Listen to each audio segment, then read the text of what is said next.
Hello, everybody. Welcome back to my podcast that still does not have a name yet. So we're going to figure it out. But today I'm not venting, but it's still the venting podcast because why? Your girl does not have a name yet. So in today's episode, we want to talk about consumerism on the internet, especially with regards to consuming content. It is so easy to forget that we are consumers when we're not paying directly. Yes, you may be paying with your time, with your Wi-Fi, but when you're really just sitting there and listening, it does not feel like you are paying, but you are a consumer after all. But creating content is a business. As much as we easily forget it, it is a business. And when it comes to business, anybody can sell anything as long as they are selling it good.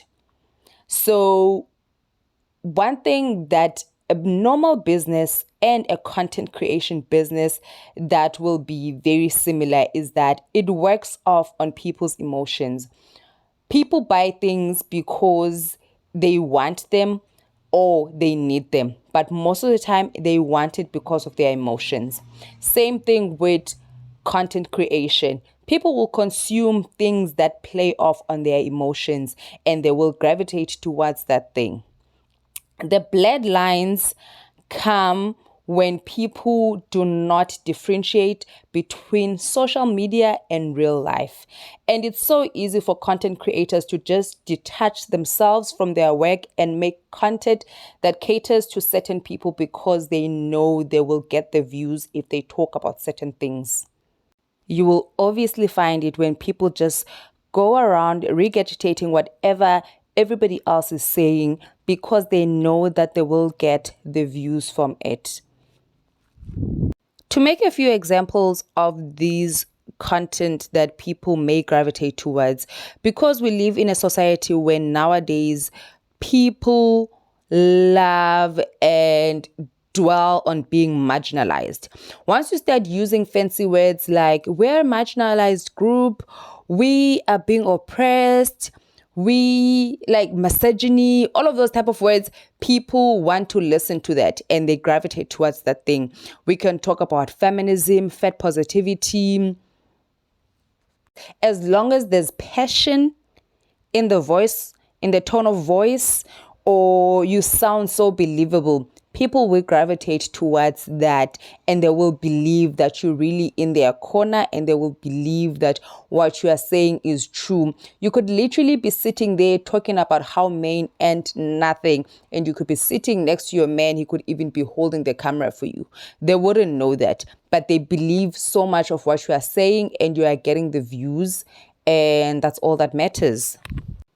And I have to add, especially if your content is very negative. There's a lot of people who are on the internet and have nothing better to do with their lives and they are angry and they are sad or maybe hurt. They will gravitate towards that type of content and they will attack anyone who goes into your content and disagree with you. And those things, they will make the views go up, especially negativity. People dwell on negativity.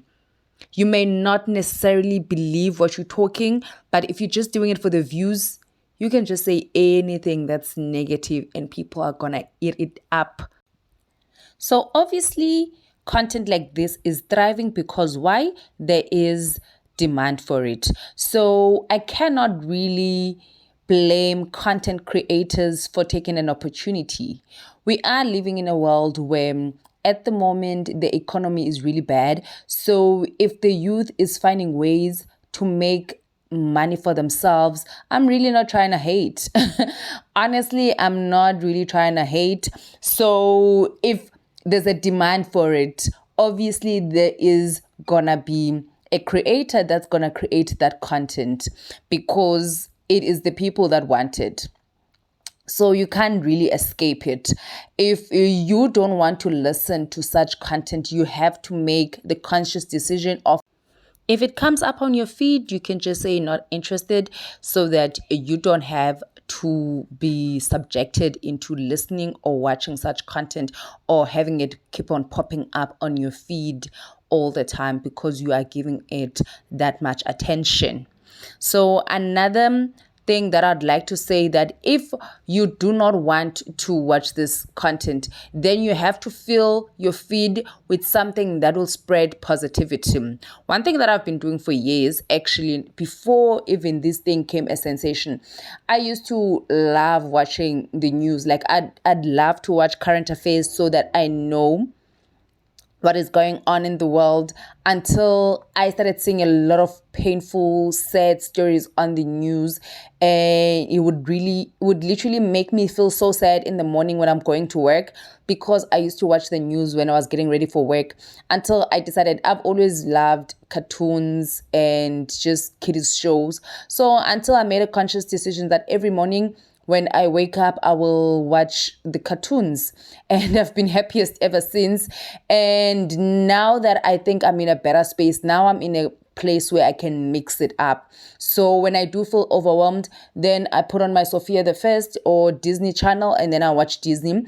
But I also understand that as a growing human being, and also as a person who is now in the content creation space, it is really important for me to know what is going on in the world, but I don't have to bombard myself with things that are making me sad and making me angry and making that stir up negative emotions in myself. On another note, personally, do I think that there's space for this content, or this type of content is gonna be around for a long time for people to monetize on it? And as a person who's not really an expert on how to monetize platforms, but from looking as a consumer, not as a content creator, I do believe that this type of content is gonna be around for some time. We are getting angrier and angrier as a generation. We are thriving more and more on negativity. What I've realized that people that are trying to do positive things in their lives are getting a lot of backlash. Yes, there are people who are loving that content, who are watching that content, but also it is not making money as much as this type of content, or maybe not making money, but getting more attention as this type of content. And as someone who is trying to spread some positivity, I am happy with the space that I am. I am happy with the type of content that I am trying to put out in the world. And I feel like there is a space for it. And I'm not going to stop, and I'm not going to change just because I think I'd monetize more or I'd get more attention if I was in a space where it was dwelling on negativity. My thing was that when you swim with the pigs, you're gonna end up stinking like a pig. There's no way that you're gonna put yourself in that type of negativity and think that is not gonna affect you somehow. Mentally, emotionally, I wouldn't want to put myself in that space, especially if I were to start talking about things that are close to my heart in a negative light and not in a positive light that it has shaped me as a human.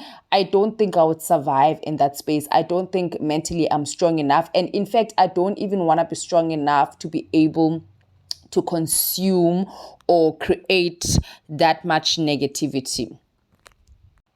For some people, I think they can go into those spaces, make money, and leave as soon as they can after getting the bag.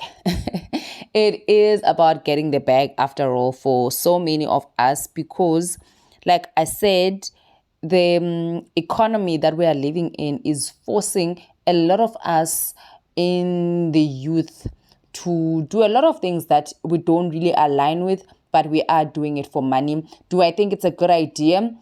I don't know. I'm not really here to judge. Especially if they're not doing anything illegal.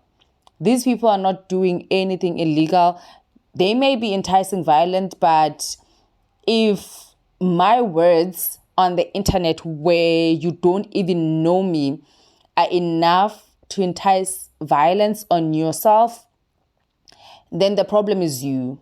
The problem is you. It's not whoever is saying it.